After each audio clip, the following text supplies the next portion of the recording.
redraw the two triangles. I'm gonna split them apart though this time. FGH, FIH.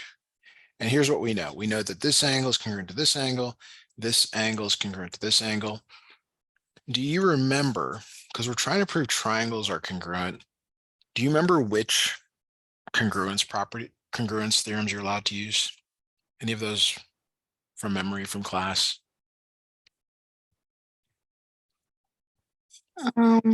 No.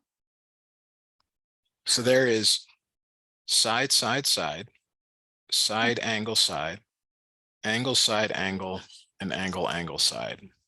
Is it angle, side? We're gonna use the last one here. So for the top triangle, it's angle, angle, and that's the next side. So it's F to H. And that corresponds to IF, F to H. Mm-hmm. Okay. So what we really want is this side F to H to be congruent to F to H. And that is the reflexive property. The reflexive property is when something is congruent to itself. Mm-hmm. It's like when you look in the mirror, you see yourself. That is the reflexive property. Okay. So for triangle proof, and that's what you're doing here. These are all triangle proofs. We're just jumping right into the middle of them. For triangle proofs, you have to get enough information to use one of these four to prove congruence. Mm-hmm. So then you have that now. You have an angle, angle, side, angle, angle, side. So that's your reason. Your reason is AAS.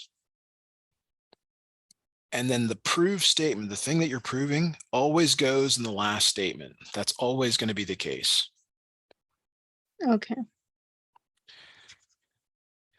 So what's nice is if you know how many steps there are, like they're giving you here, you can always fill in some of them because you know that like that last one's going in there. And then, so you can get kind of squeeze in on the answer there.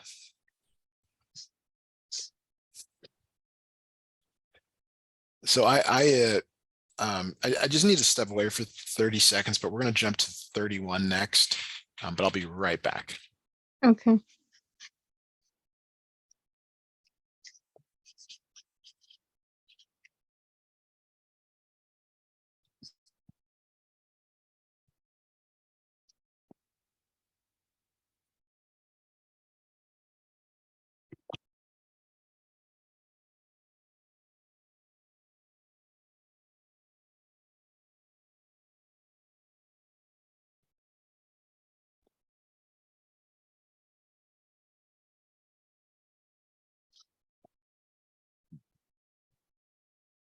All right, sorry about that.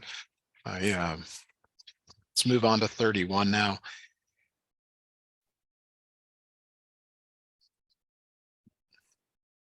All right, so 31 here. They're giving you a lot of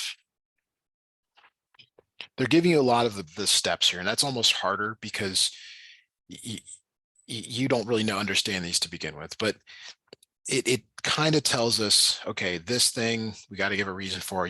It's always given in the first one, like that's always true.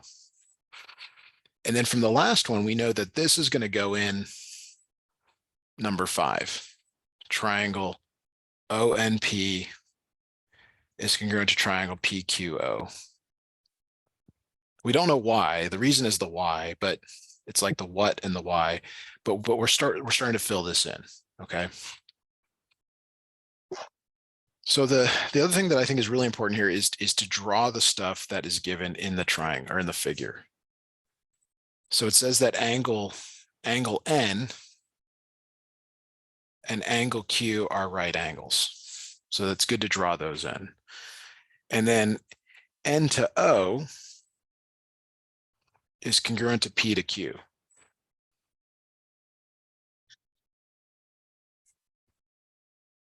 Mm-hmm. Okay. So that's the start. That's the start. Okay. Now, again, sometimes it's good to separate the figures.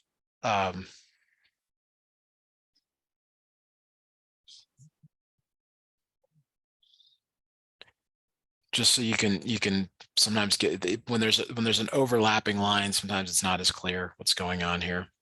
And you just redraw the stuff. You'll say, okay, that's congruent to that. All right. So this is the thing I think that's most, unclear about proofs for students for the first time. You're used to like, oh, this is a right angle, this makes a right triangle. You have to actually say that. You have to say that these are right triangles. Even though it's obvious, right? It's like it's the right angle, must be right triangle. The way proofs work is the obvious you have to say. You have to say it explicitly. Mhm. Okay, so now for number 3, it's the reflexive property. It's very similar to the previous one. It's basically saying this segment or this angle are congruent and they're the same one. It's like this, it's when you look in the mirror, you see yourself. Can you tell me what that might be here? Mm, um, OP. Yeah, so sometimes you see this symbol, but it's that OP is congruent to PO. Like that.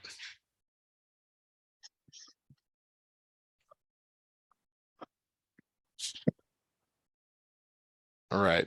So that's the reflexive property. Whenever it's like the same line segment, you just reorder it. It could be the other way around, OP congruent to P, or PO congruent to OP. That's okay too. That's the reflexive property. Mhm. So sorry, your given is correct here. I didn't realize that. I didn't mean to scratch that out. Now that I've looked at it again, this is true. Usually though, usually they put all the givens in the first line, like they did in the last one. That's why I thought to cross this out, because I said, well, but that's not the case. You can use the givens wherever you want in the proof, but a lot of students just put them in the beginning. All right. So now these two triangles are congruent, but we need a reason for that. Now with a right triangle, that list I gave you in the first problem is still true, but there's an easier one to use. It's called HL. It's the hypotenuse leg theorem.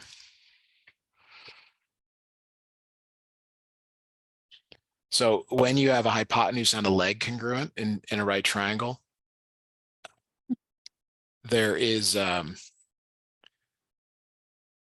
congruence. So usually you can just get away with saying HL theorem. I'm not sure what your instructor will want. That's one of the things you want to dialogue in class about. Say like, is it okay to just say HL theorem? Do I need to spell it out? Same with this last one, AAS. Okay. I can't give you a ton of guidance on that. Unfortunately, there's more gray area in this class.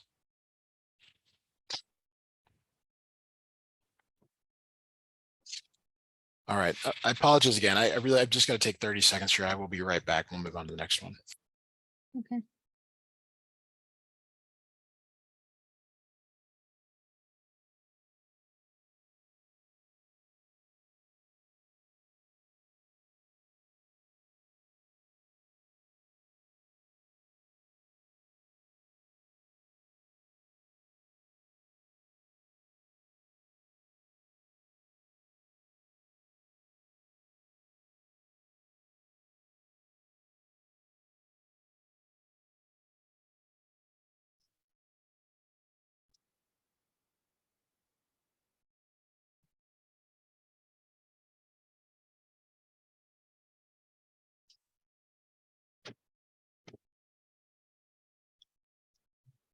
All right. Hopefully that is the last interruption for today.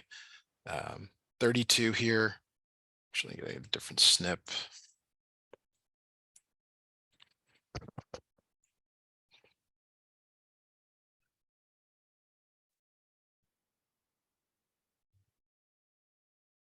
Okay, so this time I'm going to actually read the givens and see that they are the givens, just like you.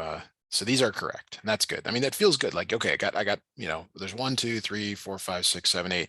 You've already got 2 of the 8 unknowns in there.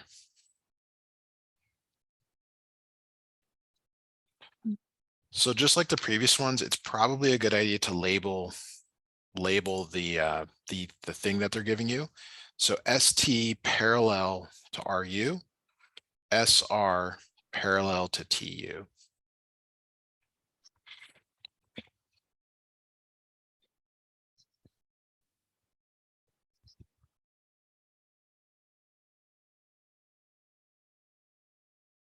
All right, so now they're trying to help by leading you through this. They're saying first look at ST being parallel to RU. So I would again do ST RU and then drawing this transversal in. So now this reason is going to tell us what we're going to put in the statement. If lines are parallel, we know the lines are parallel, alternate interior angles are congruent. So that means that this angle is congruent to this angle down here. And then we just have to match those up with the letters. So that's the statement. We have to say that angle STR is congruent to angle URT.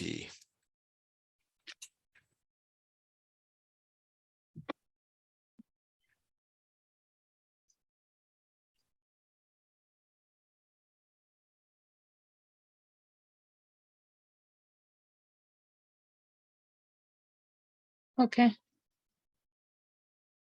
All right, so if we go back to our original drawing, that means this angle is congruent to this angle. That's really good. Okay. Now we have to we're sort of forced into this next one, which is since SR is parallel to TU, so we're going to draw that now. These two, and then draw the transversal again. So it's telling us that SRT, so this angle here, is congruent to UTR, this angle here.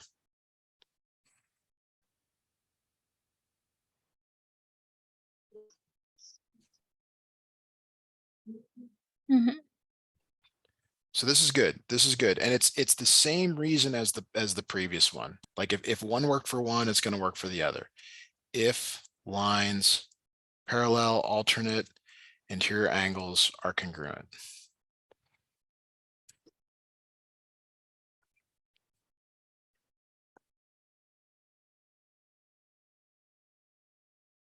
So now if we go back to our original drawing, that means that this angle is congruent to this angle.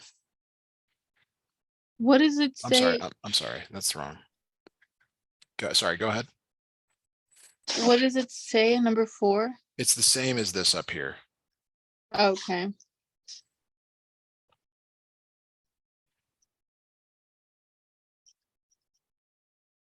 Okay.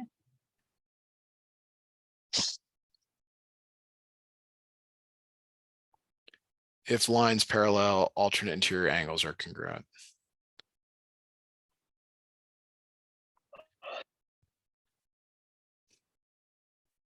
All right, so now, like, we made a lot of drawings here. You're going to need to separate the two triangles because these are all triangle proofs. So it's good to separate them out and then label what's what you have. So you have that this angle and this angle are congruent. This angle and this angle are congruent, like that. And then just like in the previous ones, there's going to be a reflexive property. So, it's good to relabel these. It's a lot of repetition, but the reflexive property is in play here because we've got a side between these two angles that's congruent.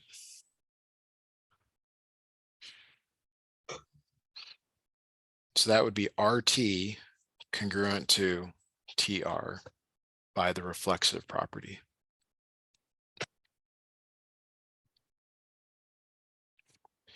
Some teachers are very much into like correct spelling. Again, ask that in class. Find out in class. I'm not grading you. Okay. Okay, now here's what we have. Again, we have an angle, a side, and an angle, a side, and an angle. Is that one of the ones that we can use? There's side, side, side, side, angle, side, side, angle, angle, side, and there it is. We have it. It's the side. It's the angle, side, angle. So that's your reason. Okay, and you're unless it's a right triangle, you're going to use one of these four right triangles. You use hypotenuse leg.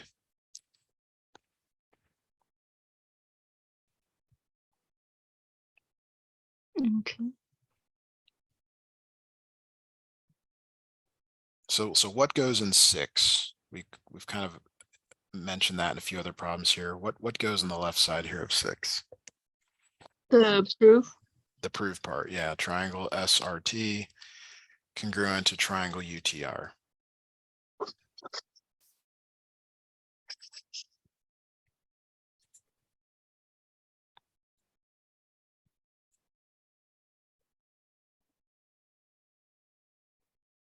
Okay, so a few other remarks about proofs. They take a long time, so you don't get a lot of them on your homework.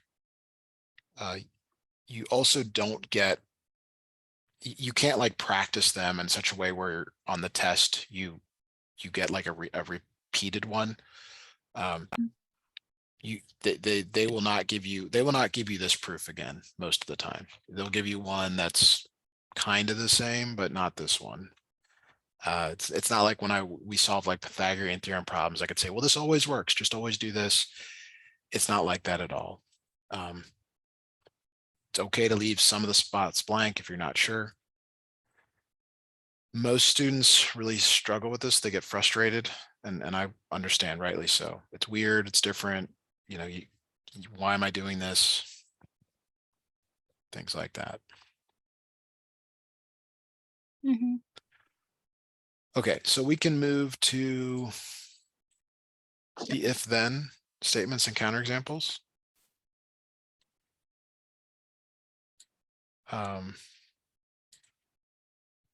Do you like reading? Do you like kind of the language part of learning? Not in this class, but just do you like language? Does that excite you, interest you? No. Not really. Okay. Well, then this isn't going to be very exciting either. Yeah, the English language is such a mystery in some ways, but this is correct. The they give names to this. Today is Monday, tomorrow is Tuesday. Did you talk about those in class at all? We didn't even start learning any of this yet. Okay. Okay. Well, we can talk about it a little bit, not get overwhelming. So this language is something we might see like on tests. And we use it a little bit. It's like but a lot of times it's more like this. It's like, if I do blank, then result. So like, if I study hard, then I will get an A. If I do my chores, then I get to go out. That's kind of more of the way we use this in real life. Mm-hmm. If I'm asked to take out the trash, then the trash is collected. I mean, there's infinite examples of these, right? And so there again, it used to be in geometry, they really emphasized this. It doesn't appear again until other math classes, but these are weird. I mean, these are, because you'll start seeing ones that are awkward, I guess is maybe the best word, but they start out by just asking you to write an if then. Okay. And you can add words. I think that's the thing that maybe isn't made clear is you can add words. Like if you have to have an if and a then. If you are a chimpanzee, then you love bananas. Sorry, you are, not your. That's one way to write this. And you have to add words. Like you can't say if chimpanzees then love bananas, because when we speak, when we write, we use these articles, we use, I don't know what that is, pronoun, I guess it's a pronoun, articles, verbs. We use some of these other things when we write, but it should be compact. It shouldn't, and you can't, but while I said you could add words, you can't add like all female chimpanzees love ripe bananas. Like that's that you're not supposed to add those kinds of words. It's just enough to like create a sentence that's meaningful in our language.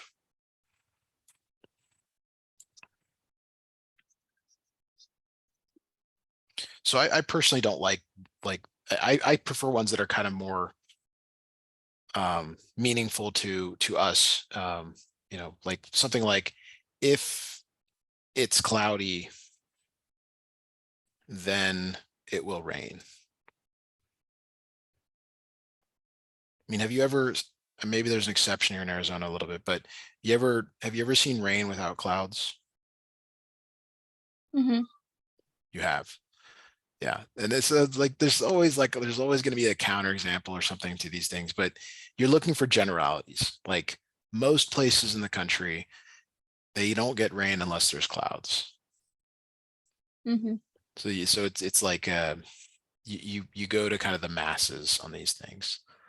I have no idea if chimpanzees like bananas or not. Really have no idea. But I feel more confident saying something like cloudy or if it's lunchtime, then I will eat a sandwich or something that is more commonly believed to be true.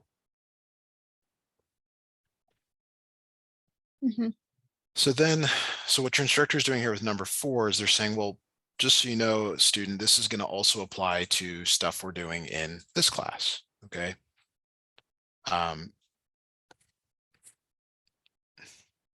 So you're going to have some geometry based things. So this one you might write this way. If this is where it's weird because we have to add some more words. If the points are collinear, then gotta have that in there. They lie on the same line.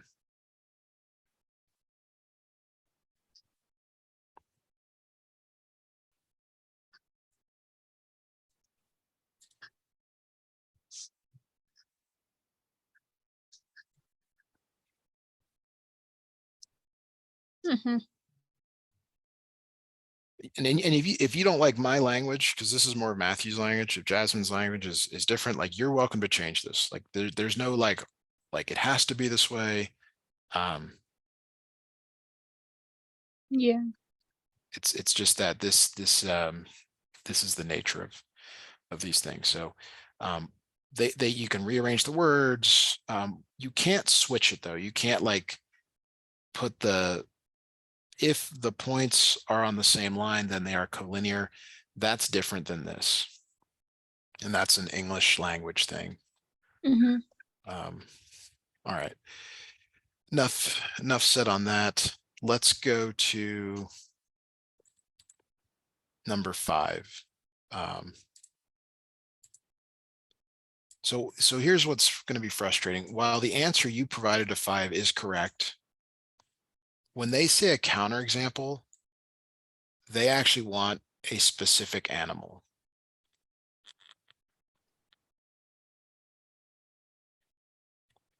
So they want to know something that can swim that's not a fish.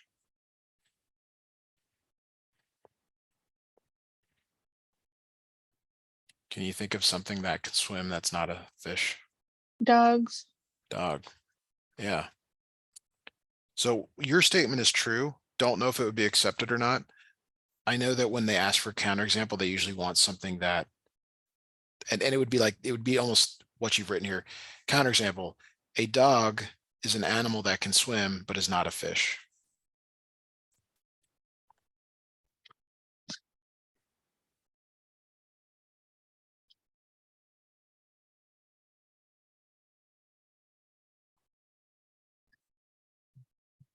So this is really wordy, and it's really, it's like over the top, like clear. And yeah, this may be very foreign to you. Like there are certain people that probably say things, they add 10 words when only one is needed. Like you just said dog. You're like, yeah, dog, done. Your teacher wants more.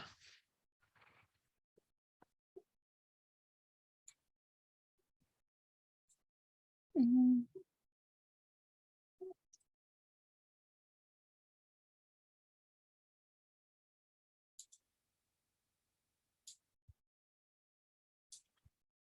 Any questions on that? no. Okay. Brevity. That's what I was thinking of. Brevity. They want more than, they don't want brevity here. All right. If two angles are congruent, then they are right angles. This is also false. I need a counterexample. I need you to give me an example of the first part, two angles that are congruent, but they're not this. So you've got to give me something that where this is true, but this is now false. Um, triangles. So when you think of angles, we're talking about angle measures, like so right angles are 90 degrees. Give me One another angle measure. another angle, 180. Sure. So you can say 180-degree angles are congruent, and they are not right angles.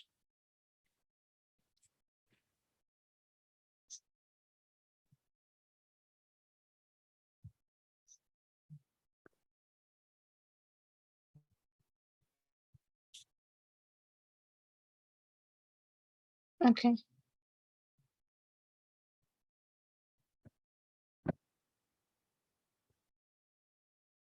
All right. These are harder. The geometry ones are harder because you have to know the geometry. You have to know some of the things that we've been talking about over the last few months to be able to answer them.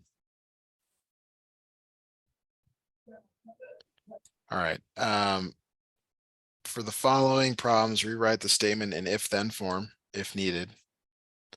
So that they're basically saying if it doesn't have an if-then in it, then you need to rewrite it. So if John hurries, that's already in that form. Tell me where to go from here. How can we add the word then to this? Mm, just after the comma. Yeah, then he arrives on time.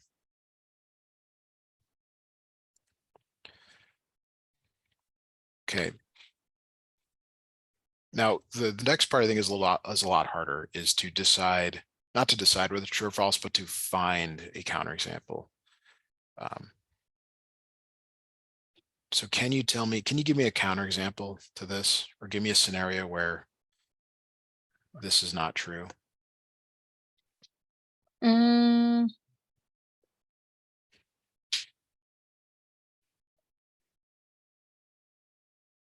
I don't know. Yeah, so this is the challenging part of this. It's like what scenario would this not be true? You ever been stuck in traffic? Yes. You can hurry as much as you want and reach out your arms, and that's all you can control because that car in front of you is not going anywhere. Mm-hmm. If you're in a long line, long, miserable, painful line, you can be in a hurry and person in front of you doesn't care. Can't do anything for you, can't help you out, right? Yeah. So that would be the counterexample. Some scenario like that, like, okay, I'm in a line in traffic, or John is in traffic. John is in a line. And no matter how badly he wants things to move, they're just not going to move.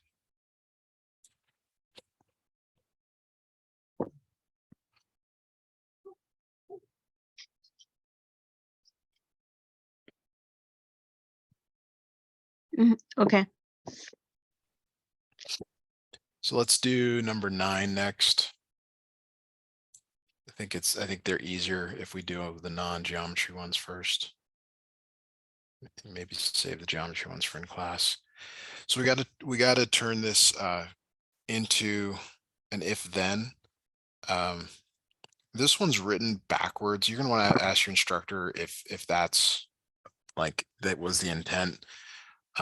So that it's already there for you. If Mary campaigns, then she will be president.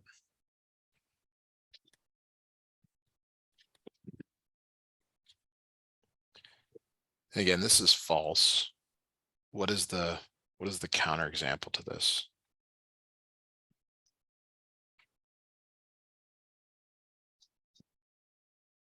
Not intersecting. Right, but what? Give me an example. Like, or tell me what. Like, Mary can campaign. She's going to go out and she's going to fight. She's going to be work as hard as she can. But is this the only outcome that she will be president? No, she won't be president. She will not be. Billy will be president. That's your counterexample. Yeah, Mary is not president.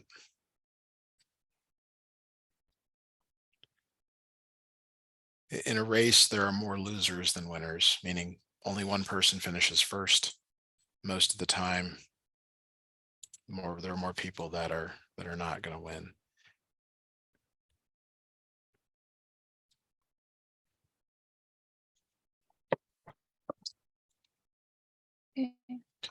All right, so number 10, the picnic will be canceled in the event of heavy rainfall. So give this a try. And this is the part to start first with. And this is the part, that's the second part, I think, the way this is written.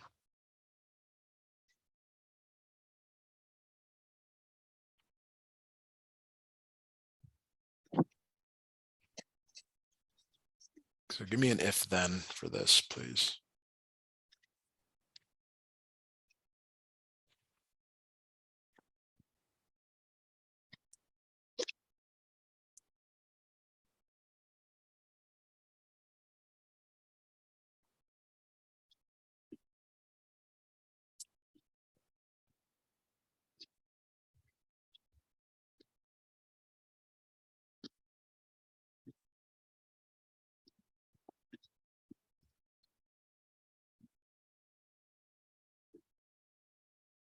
What do you think here? I put if the event has heavy rainfall, then the picnic will be canceled. Okay, good. So this one probably is always true.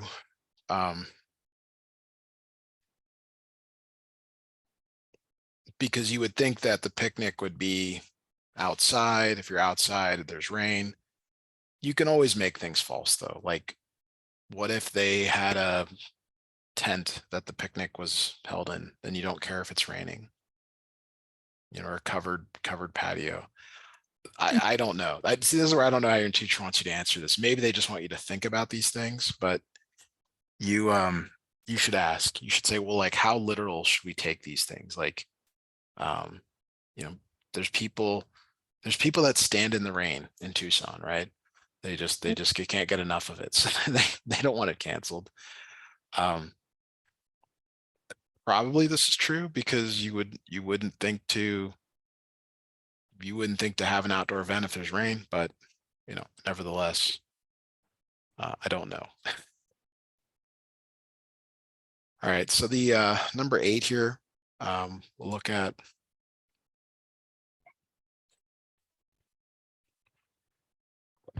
These are really hard to draw in two-dimensional space, but if two planes intersect, then they have many points in common. So the easiest example to think of with two planes intersecting is the one where they're 90 degrees apart.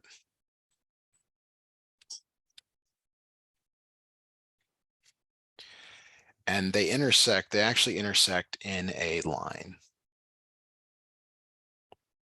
And the planes extend infinitely in every direction, which means that the line extends infinitely in both directions. So two planes intersect in a line.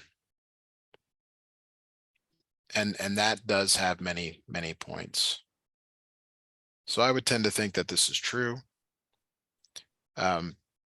You'd have to find a scenario where the two planes intersect, but it's only at one point. And that's just not, that doesn't happen. They always intersect in a line.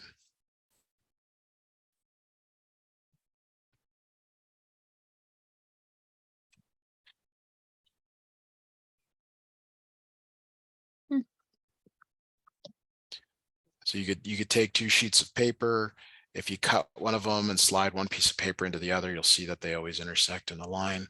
Really hard to visualize it, but you could think of like the wall. If there's a wall nearby and then the floor, those are kind of the same deal. They don't intersect in one place. They intersect everywhere along the floor. A line again. Hmm. All right, well, that is everything you sent over. Is there anything else you would like to work on today? No, that's all I have. All right, well, any other questions? Anything else I can answer in the time we've got? No. You probably see some more proofs. Be happy to help you with those next time, and we'll just keep going at it. But that will do it for us for today. So thank you so much.